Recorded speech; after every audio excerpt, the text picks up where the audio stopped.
En la segunda semana del juicio por la muerte de 5 bebés y otros 8 intoxicados. Ocurre en Córdoba, ¿es así, no, Jan? Exactamente. Hoy, el quinto día de audiencia del debate oral y público allí en la provincia de Córdoba, fue el turno de declarar de Jocelyn Rojas. Es la madre de Angeline. Ella nació el 6 de junio, murió tiempo después. Su madre apuntó directamente contra Brenda Agüero. ¿Y por qué es tan importante este testimonio? Porque a raíz de esta muerte, una de las médicas de guardia no quiso firmar el certificado de defunción. Claro. Se hizo la denuncia pertinente y explotó este tema. Y se supo que desde marzo hasta ese 6 de junio habían muerto 5 bebés y otros 8 se habían salvado de milagro. Es muy importante este debate oral y público porque intenta determinar si Brenda Agüero y 10 personas más que están imputadas, ¿qué responsabilidad tuvieron? ¿Fue una intoxicación?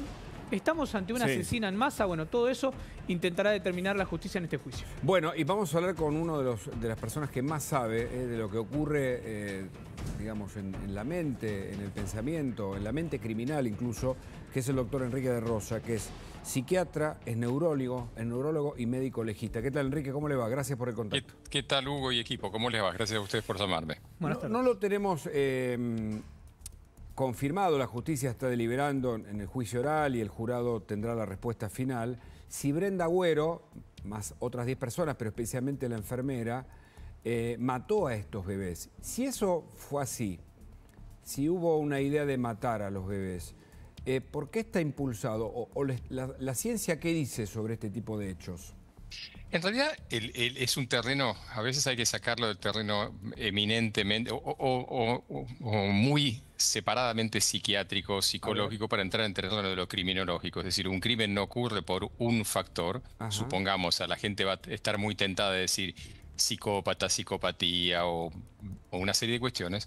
Si no se dan un concurso de situaciones que tienen que ver con esto. Entre ellos es el medio es el que contribuye al crimen. Hay algo que se conoce en criminología que es el efecto espectador, el bystander effect. ¿Y qué es? La cantidad de gente que en todos los crímenes no interviene y opera por negligencia. Si ustedes quieren, el caso en nuestro medio más conocido puede ser el caso de Lucio Dupuy, en el cual puede no haber actores directos, eventualmente, pero hubo personas que en su accionar negligente o no responsable o lo que fuera, o quizás lo que es este espectador, que es dejar pasar las cosas y suponiendo que otro va a tener que intervenir, dejan pasar estas cuestiones. Claro, porque dejaron al cuidado del chico la progenitora con su pareja, que fueron las que lo mataron, ¿no? Este es el hecho de Dupuy, ¿no? Bueno, claro, pero de aparte que en el caso concreto de Lucio hubo una cantidad de intervenciones que de alguna manera obligaban a una intervención más directa. ¿Cuál es el problema en la cotidiana de esto? Esto es fácil con el diario del lunes, ¿no? Del día después, pero en lo cotidiano, la sobrecarga, las situaciones en las que vive el personal de salud, a veces consideran que una serie de cuestiones son casi naturales, ¿no? Que puede estar pasando, pero bueno, son cosas que pasan en un ambiente. En este contexto prosperan cantidad de estos personajes porque crímenes de estos en el mundo por personal de salud y sobre niños han habido causas a nivel internacional. Y ahí sí viene la pregunta, ¿qué es lo que le pasa a esa persona? Y ahí entran, sí, factores que tienen que ver con trastornos de personalidad, personalidades narcisistas, la necesidad de cobrar notoriedad. Claro, ustedes dirán, sí, notoriedad, pero no esperaba llegar al juicio.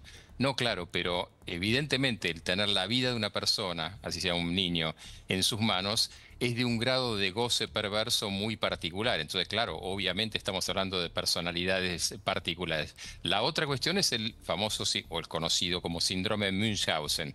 Es un síndrome en el cual una persona genera un malestar, normalmente madres en sus hijos o enfermedades, para tratar de cobrar, por un lado, notoriedad, pero por el otro lado, la idea de convertirse en salvadores, ¿no? En aquellos que se ocupan de ellos. Y otra opción también es lo que llaman crímenes altruistas. Una persona cree que está haciendo un enorme favor al medio porque se establece como norma de, no, estos chicos no van a vivir bien así, o tienen padres de este tipo, o este tipo de cuestiones. O el mundo es cruel. O el mundo es cruel, y en lo cual vos estás señalando ahí, es algo muy interesante, que se conoce poco, que hay corrientes antinatalistas, es decir, hay gente que si bien hasta con participación teórica activa, consideran que, bueno, que como la simple existencia, por mi propia vivencia de la existencia, es desesperante, de alguna manera estoy cometiendo una cuestión altruista.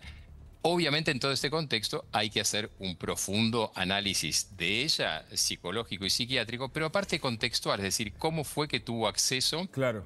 ¿Y cómo fue que en toda esa cuestión serial, pues fíjense que el abogado trata de descartar la idea de serialidad? ¿Por qué? De serialidad y de culpabilidad, incluso lo entrevistamos al abogado de Brenda Agüero nosotros. ¿Y qué decía, Hugo? No, dijo que no hay ninguna responsabilidad en ella, que puede ser que el medio se haya intoxicado, Claro. Que ella jamás pudo haber agregado potasio. Bueno, obviamente lo que dijo es que no había ningún elemento que pudiera llevarle incluso a un juicio y que se va a demostrar durante el mismo. Bueno, acá es donde yo trataba de meter, disculpa la interrupción, la parte criminológica, porque en realidad una parte es el análisis de una parte de la prueba, y una parte de la prueba va a ser la evaluación psiquiátrico-forense, pero la otra es la fáctica, es decir, si se detectaron niveles de potasio y demás, y que uno tiene que tratar de no repetirlo mucho para no dar ideas a nadie, Sí, claro. y demás, evidentemente es un hecho. Si hay una serialidad, esto borra de lado crímenes como pueden ser una descompensación psicótica, Claro. el consumo de drogas, un episodio maníaco, lo que fuera, Enrique. que también es una opción legal, pero en la práctica, cuando una persona es un serial y no un masivo, ¿cuál sería la diferencia? Masivo es el que mata varios en un mismo momento. Evidentemente esa serialidad nos está hablando no solamente de un compromiso de esa persona, sino del sistema, ¿no? Enrique, buenas tardes. Jean Libares lo saluda. ¿Qué Lo que tal? está ¿Cómo le va? comprobado y consta en el expediente, se está exponiendo en este debate oral, es que en una de las actas de defunción, uno de los textuales, si se quiere, lo bajo al llano, es que un niño había sido envenenado con potasio. Y esto quiere decir que justamente alguien se lo inyectó. Lo que no se puede, o a priori los padres no pueden constatar, quienes están declarando, es que ella los hace inyectado. ¿Por qué? Lo que están declarando los padres hasta el momento, recién es el 5.º día de este juicio, es que ella los tomaba a los bebés de casi a la incubadora al lado de sus padres y se los llevaba y después ya no lo veían más. Es decir, esto habla de una conducta o ella puede haber tenido una cadena de responsabilidades en la cual le entregaba el bebé a otra persona y esa otra persona lo inyectaba. Estoy haciendo una hipótesis con usted, pero que ella se lo lleve, se lo saque ella, particularmente la señalan las madres. ¿Qué quiere decir esto? ¿Qué rasgo tiene? Bueno, es que lo que usted está diciendo es absolutamente así, por eso la idea de no circunscribir a una persona, porque al día de hoy tenemos que también que pensar en una cantidad de delitos, algunos muy horribles, como los que pensamos en el caso Loan y demás, que, digamos, una cuestión puede ser también la desaparición de bebés, es decir, estamos hablando de homicidios en este caso, pero también podría ser caso de muertes que no hayan sido denunciadas y desaparecidos y demás, en las que haya un comercio por detrás.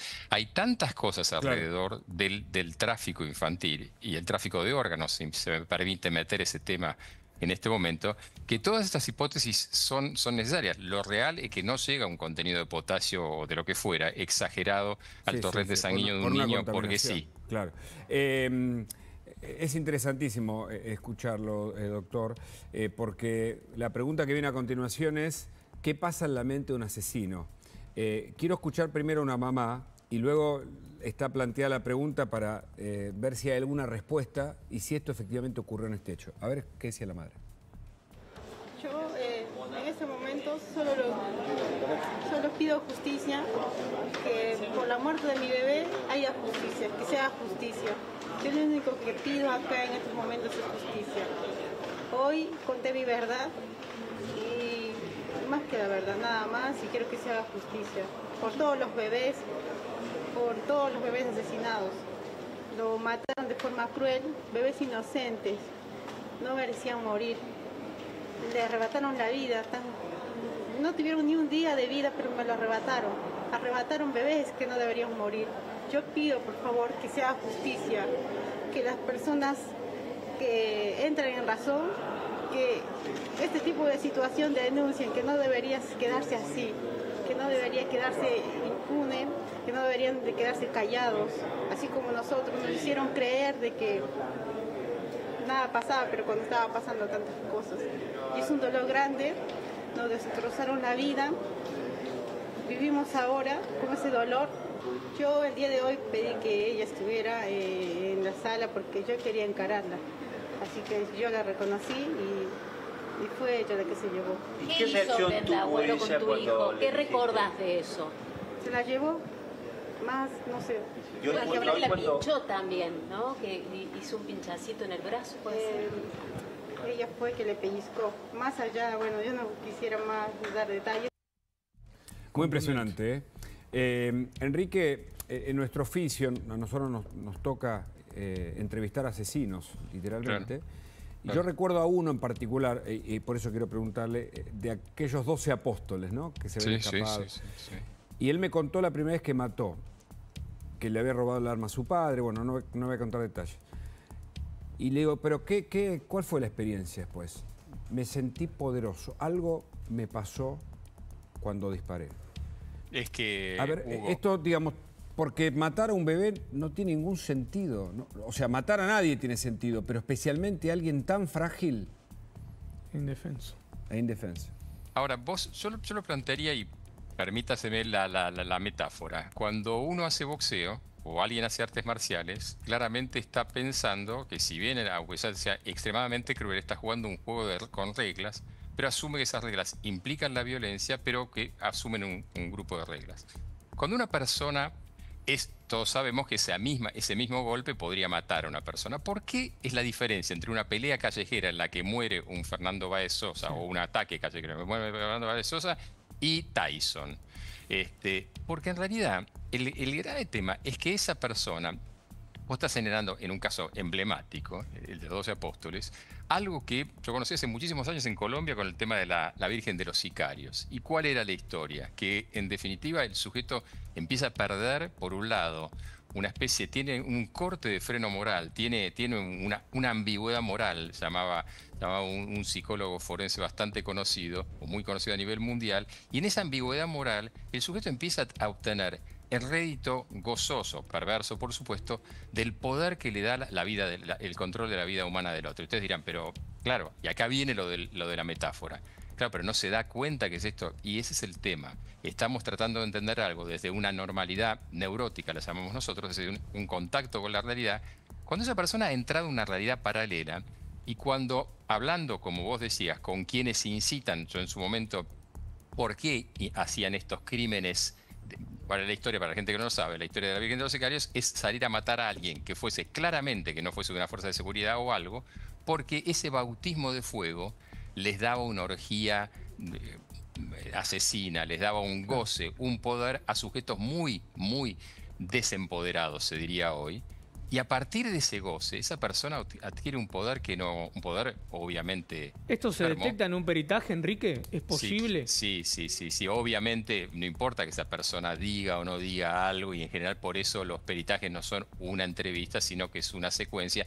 Y en realidad el seguimiento de las causas forenses tiene que ver con intentar que no haya una siguiente, ¿no? Claro. Por eso el estudio de las causas a nivel internacional, y por eso yo les daba 3 o 4 causas, es interesante porque en definitiva lo que tienden, cuando uno lee, por ejemplo, hubo 2 o 3 casos en Inglaterra, lo que tienden es que esos casos sienten precedentes para luego no trabajar sobre esa persona, que puede ser y es absolutamente indetectable, claro, pero que el sistema sea el que proteja. Acá es donde lo que falla es siempre el sistema. Claro, en un sistema con muchas pérdidas aparece un monstruo. Ahora, Enrique, usted es neurólogo, es psiquiatra y además actúa como perito judicial. Hago esta presentación porque no me queda otra que hacerlo al aire y preguntarle. Tenemos a Gustavo Nievas, que es abogado de Brenda Agüero, lo tenemos ahora en línea.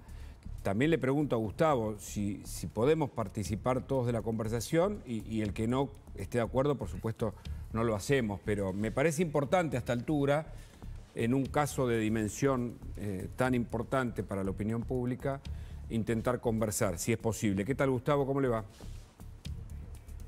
Hola, Hugo, ¿cómo te va? Saludo a todos, por supuesto. Pido disculpas por la informalidad, estoy con una remera porque, bueno, no, acabo de llegar problema. al juicio que empezó esta mañana muy temprano y nos está pasando esto. Claro. Pero gracias, dispuesto a escucharlo y a dar mi visión. Gracias, muchas gracias por la apertura. Doctor, usted dice que su clienta no tiene ninguna responsabilidad en estos hechos, ¿es así? Sí, Brenda Agüero no solamente es inocente, sino que hasta el momento no hay ninguna prueba directa, indirecta, que la vincule se ha revisado su celular, no hay ninguna prueba que acredite que ella está vinculada con esto. Los testimonios que han ido desfilando, que en realidad son dos madres, este juicio recién empieza, va a terminar julio, agosto, es un juicio extensísimo, no tanto lo complejo, sino lo numeroso de la prueba, Sí. Pero las experiencias que se han llevado adelante de ninguna manera la han vinculado y no hay ningún testigo directo de que Las ella haya pericias llevado adelante. psiquiátricas o psicológicas no hablan de una personalidad con rasgos narcisistas. Se lo pregunto porque de paso así escuchamos también. ¿Cómo? Sí, como vos y yo a lo mejor, pero no al límite de poder vincularla a eso, a un asesino. A ver, aprovechando que está tan renombrado perito psiquiátrico, hay una cuestión que quiero señalar y que él lo puede respaldar. Cuando una persona comete un delito de robo, lo puede cometer una vez, 2 veces, 3 veces, el estafador, incluso el violador es igual. El homicida, generalmente la persona que mata no mata más de una vez, salvo que sea un asesino serial. Ahora es imposible estar en presencia de un asesino serial que ha sido sometido a 8 pericias psiquiátricas por 11 profesionales, tanto del Estado como de control, y que no haya ningún rasgo relevante que pueda determinar que Brenda tiene algún rasgo psicopático o psiquiátrico o alguna desviación. Doctor de Rosa, a ver, permítame, porque así hablamos todo. Dale, perdón. Sí, porque si no, doctor. Sí, a ver, bueno, en definitiva, un primer punto es que obviamente yo estoy hablando en desconocimiento de la causa. No, está bien. En términos hipotéticos. La otra cuestión es que efectivamente, como comenta el doctor Nievas, las tareas son, uno no puede hacer relatos, el Código Procesal Penal a nivel nación, e entiendo que el de Córdoba lo mismo, al perito le impide de alguna manera la especulación, es decir, uno tiene que presentar aspectos probatorios, y esto es cierto, es decir, vamos a ir a lo concreto. Imaginemos que encontrásemos un tipo de personalidad X o una estructura específica X, a menos que sea flagrante la evidencia, es un dato más, porque no nos olvidemos que el perito es quien aporta al magistrado los datos, no es el perito el que decide nada, ¿no? Digo, esto para cuando yo he actuado en causas en que uno está del lado de los, entre comillas, malos, uno dice, vos defendiste a fulano de tal, uno no defiende nada. Ahora, doctor, Brenda, supongamos, no lo sabemos, Brenda, si fuese culpable, ¿puede zafar de las pericias psiquiátricas o psicológicas? A ver, no es que zafe, a eso iba no es que zafe, es que, digamos, como decía el doctor, al pasar, todo lo que estamos acá hablando, por diferentes razones, tenemos rasgos narcisistas, porque estamos todos en una pantalla, porque estamos todos expuestos, por una serie de cuestiones.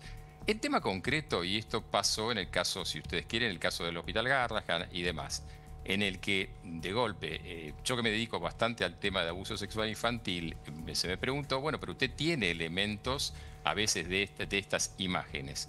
Claro, pero yo no tengo varios teras de estas imágenes, no comercio con estas imágenes y demás. Entonces, el tema no es la presencia de un algo, sino que es un algo en un contexto. Y ahí es donde interviene la cuestión probatoria. Por eso, y yo pongo el paralelo de los delitos sexuales, en los cuales el aspecto es puramente psiquiátrico, no es el condenatorio, sino que tiene que ver ese contexto psiquiátrico con algo que sea congruente. Y mi respuesta respecto a las causas son causas a nivel teórico, por eso decía desconozco la causa. Pero en definitiva, sí es claro que la presencia del síndrome de Münchhausen, que es el síndrome de por poder, la necesidad de adquirir poder, la necesidad de adquirir cierta valía. Y el tema de la serialidad que mencionó el doctor, muy interesante. Sí hay casos en la historia criminológica internacional en que lamentablemente son sujetos que han pasado por diversas pericias en esa serialidad y recién sobre el final se aparece algo. Hay que ver también qué es hoy. Tenemos, en realidad, la ciencia forense ha evolucionado mucho. ¿Qué es lo que se busca? Porque si yo busco simplemente, si una persona tiene hoy 20-25 rasgos psicopáticos en una población en que ustedes están mostrando que la gente se agarra trompadas en una plaza, en una playa y esto y el otro, es difícil imaginar que esto era algo cuando yo empecé mi práctica forense. Entonces, en realidad creo que hay que primero pensar, hay que tener muy en claro qué es lo que uno está buscando y para qué. Porque esto no es inculpatorio, es decir, no se está culpando a alguien por padecer una patología mental, sino eventualmente, por eso hablaba de los casos únicos, eventualmente uno podría hablar en otros casos de de emoción violenta, de una serie de causales que inculpen, o el artículo 34 del inciso 2 que dice, bueno, esa persona en ese momento no se da cuenta. Lo serial lo vuelve más difícil de probar esto. Claro. Doctor Nieva, buenas tardes, Jean Libares lo saluda. Sí. Hoy, llevándolo a lo que pasó hoy en la audiencia, recién escuchábamos un fragmento de Jocelyn, la mamá de Angeline, y ella dijo, y fue tajante, Brenda se llevó a mi bebé. Usted, desde lo que se pueda, de lo que pueda explicar al público, avala esta afirmación de esta mamá y en ese caso, ¿qué hizo cuando se llevó Brenda a ese bebé? Primero, como dice el doctor, de ninguna manera una prueba es determinante de la globalidad del análisis de la prueba que debe hacer un juez o un jurado. Razón por la cual la afirmación de Jocelyn, yo se la escuché y efectivamente ella sí dijo eso. Ahora, ese testimonio es valioso a condición que pase una prueba de credibilidad y de sinceridad y que esté vinculado con el resto de la prueba, porque el perito médico, el perito psicólogo, el perito psiquiátrico, el perito informático, da un elemento técnico al juez para que con la visión general pueda tomar una decisión. Yo le voy a decir dos cosas. En la declaración, y lo digo de la perspectiva obviamente de la defensa, en la declaración de la mamá de hoy, que obviamente fuera de discusión el dolor y la sinceridad de ese dolor, ella cuando declaró en tribunales, que declaró durante varias horas, jamás la nombró a Brenda Agüero. Hizo una descripción de una persona, incluso que dijo ella y su esposo, que era una enfermera que tenía bata, barbijo y cofia, y que era de cabello castaño. Y Brenda no tiene cabello castaño, Brenda tiene cabello negro, absolutamente. Y ella dice que la identifica por primera vez y puede vincular con esa enfermera de cabello castaño que se llevó a su hijo cuando la detienen. Primero, cuando la detienen, Brenda estaba absolutamente encapuchada. Entonces, lo único que pudo ver ella es la foto que los medios de comunicación lanzaron de Brenda Agüero sacada de la red. No me voy a poner a dar una explicación. No, es parte de la estrategia de la defensa. Porque sería larguísimo. Pero lo que sí quiero decir es que todo esto es un rompecabezas. Está claro. Hay que armarlo a lo largo de 6 meses y estamos trabajando para eso. Doctor Nieva, muchas gracias además por prestarse a esta discusión y a esta conversación. Doctor de Rosa también, un gustazo poder haber tenido el gusto de conversar con usted. No, el placer es todo mío. Muchas gracias y un saludo a todos. Hasta luego. Hasta luego. Gracias a todo el equipo, gracias. Enseguida nos metemos con el tema homicidios. Hay un investigador, trabajó en la Policía Federal, un experto en estos